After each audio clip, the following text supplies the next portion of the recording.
Flashbulb memories are often referring to memories that an entire nation shares, and often something negative. The most iconic example I can conjure right now, September 11th, a very emotional memory in which your memory flashes to the precise manner in which you heard news or you witnessed events. As a youth, I had another flashbulb memory of the first space shuttle disaster, January 86.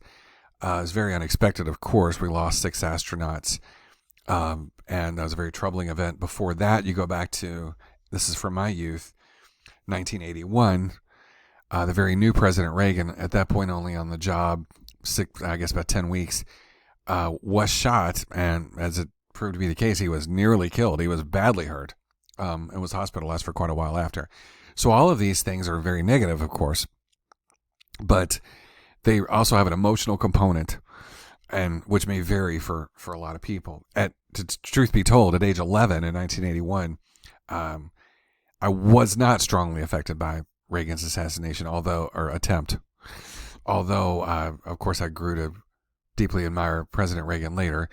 At that age, I was not paying attention and only knew him by name. So it wasn't an emotional event for me, but for other adults, it was for adults at that time. So Brown and Kulik coined the term flashbulb memory to describe this phenomenon. Other examples might be found in your parents or other relatives where they were in JFK died or Martin Luther King, just 5 years apart, their assassinations. One study reports on flashbulb memories during the Danish World War II veterans of the invasion and liberation of Denmark. Given those historical significances, people have strong memories of those things. And there's a suggestion down there at the bottom that parts of the brain that are involved in emotional responses activate, and the cognitive effects from this activation result in the storage of a great deal of information only indirectly related to the main information. So, for instance, this author, Pellimer, found that his participants who reported a stronger emotional reaction to the assassination attempt of President Reagan had a stronger and more detailed flashbulb memory for that event. So, the emotion that was contained on September 11th was unimaginable. It wasn't just that the events happened. It's what they portended. It was clearly an act of war, but we could scarcely define who the enemy was. And it also, quite plausibly, began to inform what our day-to-day habits would be in the United States. Would we be flying again? Would there be sporting events? Would the malls reopen soon? Etc. And for those reasons, the emotions attached were incredibly grim. Not just the loss of life, which was awful, but a lot of other things that came along with it.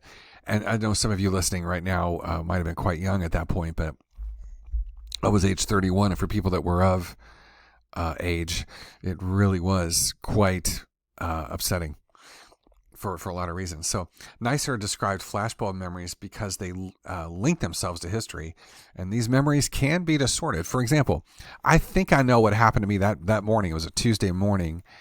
I was roommates with another fella in Alabama, and his mother called him and said words to the effect of the World Trade Center collapsed. Now, again, this is 2001, and our house did not have cable.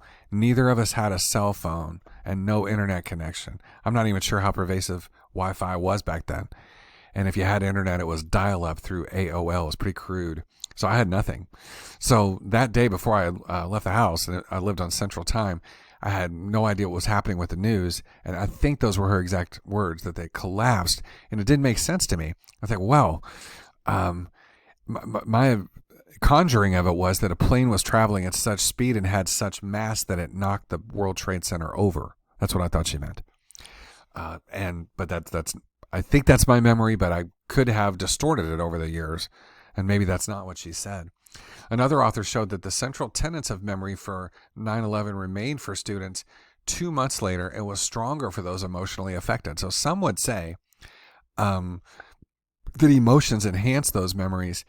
And there's a video on this folder from Elizabeth Phelps that showed that those closest to Lower Manhattan, where the trade centers were, had stronger memories for those events. And of course, Manhattan is 19 miles long, so people up at the northern half where Columbia is and where Harlem is, they were miles away and were less affected.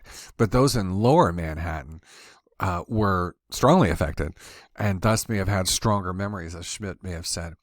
Some other authors surveyed, and Phelps was one of those, 3,000 participants at 1 year after 9/11, 3 years, and 10 years. That's pretty enterprising research, contrasting flashbulb and general event memories. And what they found was that forgetting leveled off, that there were some details that were lost over time, but just like the Spanish speakers in the previous chapter, some critical mass of information remained and was not lost over the 10-year period, which is kind of interesting. That we tend to asymptote. We're going to lose some things, but there's a critical mass of information that it remains. And they did contrast this idea of flashbulb memories. In other words, how I experienced it, who told me the news, the emotions I felt that day, what I saw on TV, what conversations I had, flashbulb memories, versus event memories, that 9/11 was a Tuesday, and how many hijackers were involved, which is 19.